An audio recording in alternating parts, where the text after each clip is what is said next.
sommaire de cette édition, le colonel Assimi Goïta, déclaré président de transition par la Cour constitutionnelle, sera investi lundi à Bamako selon un document publié ce jeudi sur les réseaux sociaux. Le ministre nigérian de l'Information et de la Culture s'en est pris à Twitter après la suppression de messages du président Buhari qui a menacé les responsables des violences actuelles dans le sud-est du Nigeria. Et puis les cas de Covid-19 ont augmenté fin mai de façon exponentielle à Kinshasa, capitale de la RDC. C'est une alerte qu'a donné le bureau local de l'Organisation mondiale de la santé.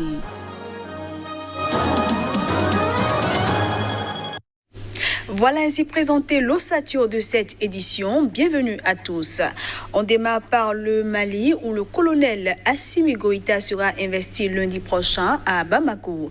Il avait été déclaré président de transition par la Cour constitutionnelle la semaine passée après 2 coups d'État en 9 mois.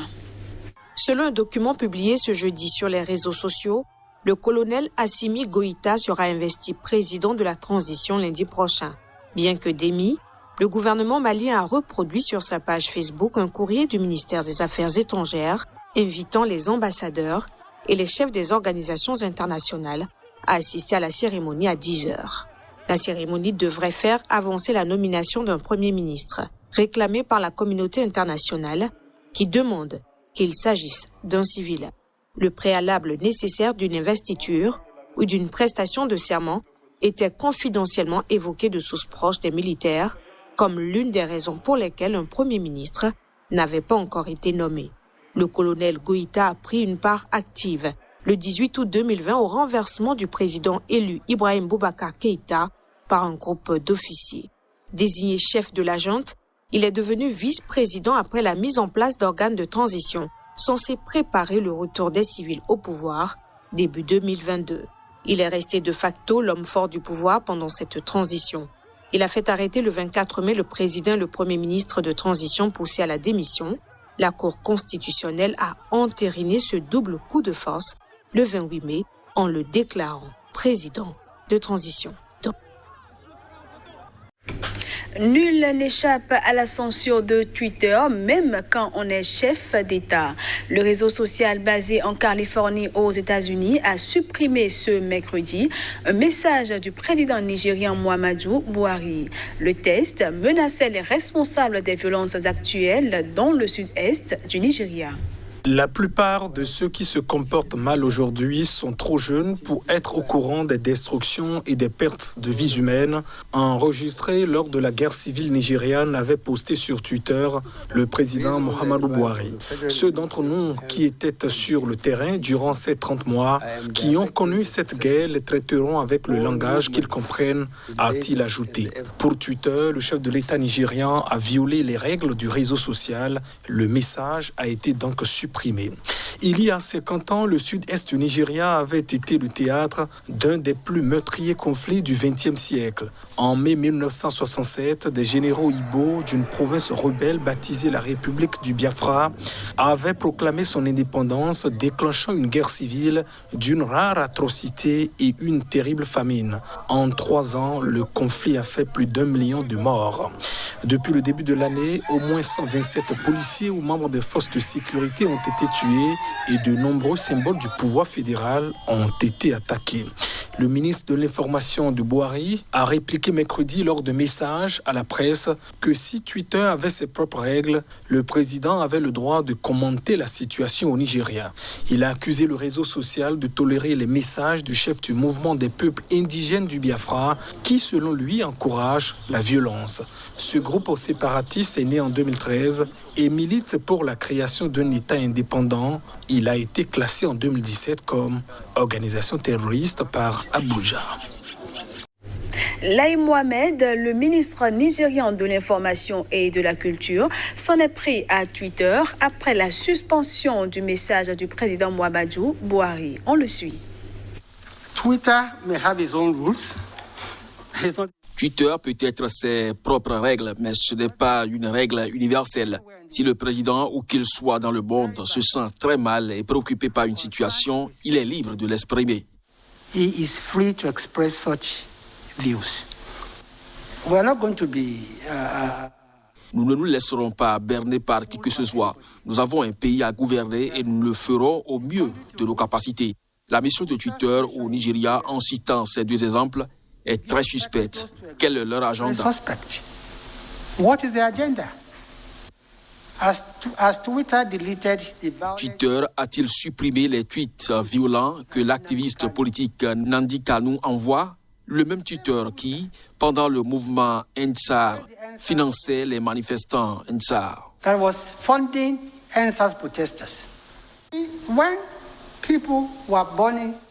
Lorsque les gens brûlaient des postes de police et tuaient des policiers au Nigeria pendant le mouvement Ensar, pour Twitter, il s'agissait du droit de protester.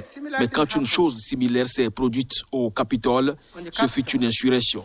It became insurrection.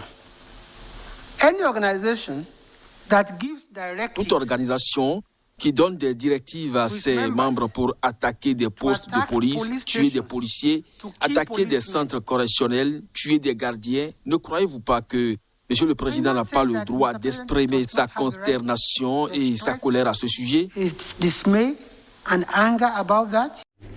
Du Nigeria, rendons-nous au Soudan où des milliers de manifestants se sont rassemblés ce jeudi à Khartoum afin de réclamer une nouvelle fois justice pour les manifestants tués dans la répression de rassemblements antigouvernementaux de 2019.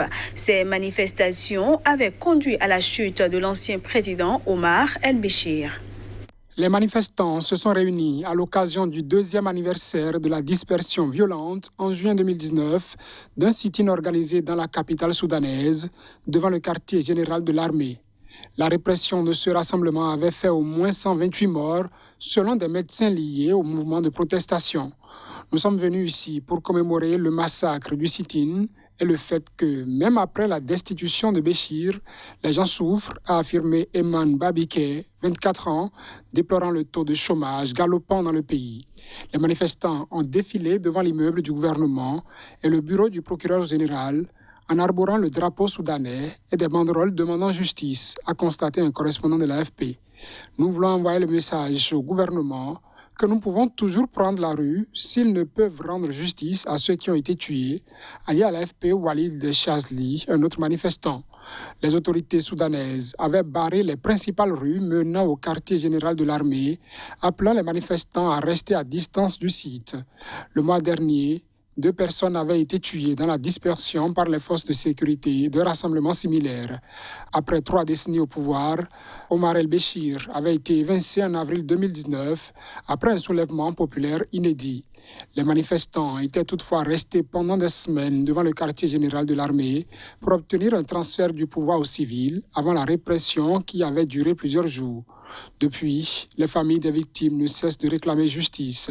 Les généraux au pouvoir à l'époque continuent de nier avoir ordonné cette dispersion sanglante. Le Soudan est dirigé depuis août 2019 par des autorités de transition à majorité civile qui ont promis de rendre justice aux victimes du mouvement de contestation et à leurs familles. Pour finir cette édition, les cas de Covid-19 ont augmenté fin mai de façon exponentielle à Kinshasa, capitale de la République démocratique du Congo. C'est une alerte qu'a donnée le bureau local de l'Organisation mondiale de la santé, OMS. On observe une augmentation exponentielle de la circulation du virus SARS-CoV-2 à Kinshasa, accentuant ainsi une nette détérioration des indicateurs épidémiologiques de la ville-province, écrit l'OMS en RDC dans son dernier bulletin hebdomadaire.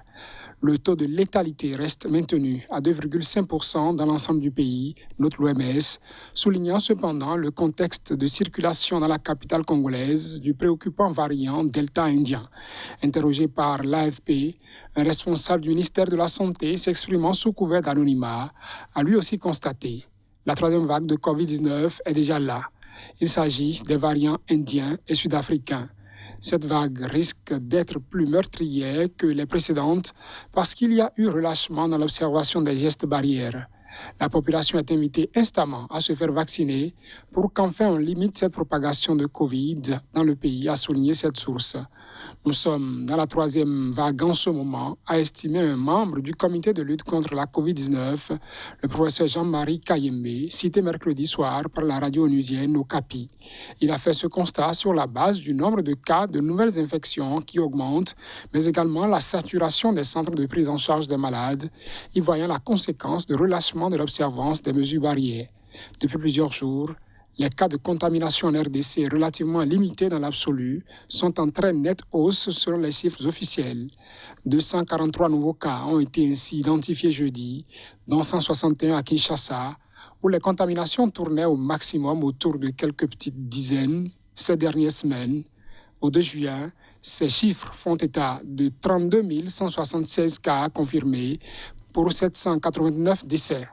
Avec plus de 22 348 cas, Kinshasa est le principal foyer de l'épidémie apparu en mars 2020 dans le pays, avec comme épicentre la commune de la Gombe, le riche centre-ville, où sont concentrées les institutions, le monde des affaires et où vivent Congolais aisés et étrangers.